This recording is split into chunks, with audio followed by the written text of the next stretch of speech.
Hi అండి. నేను మీ మాధవిని. ఈరోజు నేను మీకు ముద్దకి కమ్మగా ఉండే ఉల్లిపాయ పచ్చడినైతే చూపిస్తానండి. మనం ఒక్కసారి గనక చేసి పెట్టుకున్నాం అనుకోండి, వారం రోజులు కమ్మగా తినేయొచ్చు.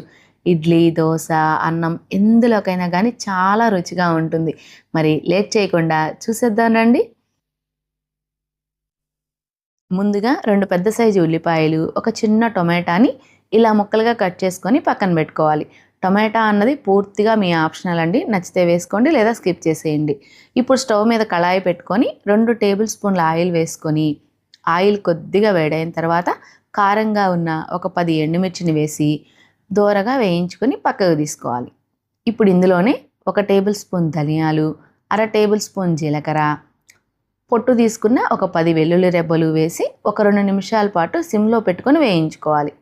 ఇలా వేయించుకున్నాం కదా, ఇప్పుడు కట్ చేసుకున్న ఈ ఉల్లిపాయ ముక్కల్ని వేసి స్టవ్ని లో టు మీడియం అడ్జస్ట్ చేసుకుంటూ ఇలా మధ్య మధ్యలో కలుపుకుంటూ ఉల్లిపాయ ముక్కల్ని రంగు మారేంత వరకు మగ్గించుకోవాలి. ఉల్లిపాయలు ఇలా మగ్గడానికి నాకు 5 నిమిషాల సమయం పట్టిందండి. ఇప్పుడు ఇందులో కట్ చేసుకున్న ఈ టొమాటో ముక్కలు వేసి స్టవ్ని లో టు మీడియం అడ్జస్ట్ చేసుకుంటూ మరో 3 నిమిషాల పాటు మగ్గించుకుందాం. మనం హైలో పెట్టామనుకోండి, మనకి ఉల్లిపాయ టొమాటోలో నీరంతా పోయి ఉల్లిపాయ వేగుతుంది కానీ మగ్గదనమాట. మనకి ఆయిల్లో చక్కగా మగ్గితేనే రుచిగా ఉంటుంది.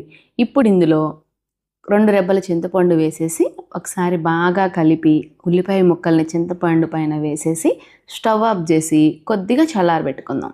మనకి ఈ ఉల్లిపాయలు వేడికే చింతపండు అనేది చక్కగా మగ్గిపోతుందండి.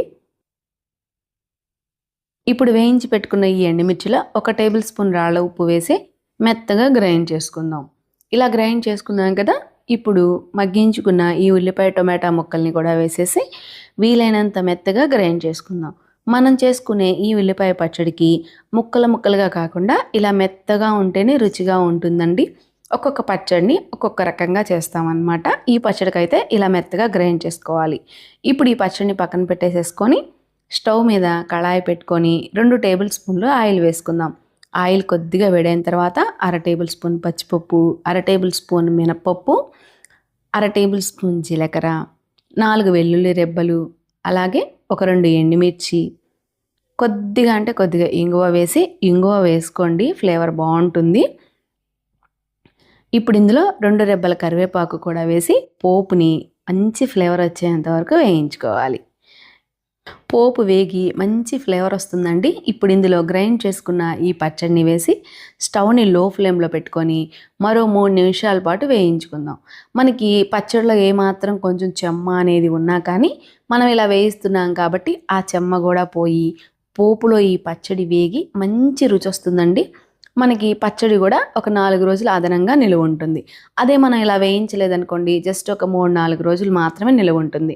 అది ఇలా వేయించడం వల్ల ఏంటంటే మనకి ఒక వారం రోజుల పాటు నిలువ ఉంటుందన్నమాట. చూసారు కదా ఎంత సింపుల్ అండ్ టేస్టీగా ఉల్లిపాయ పచ్చడి చేసేసుకోవచ్చో.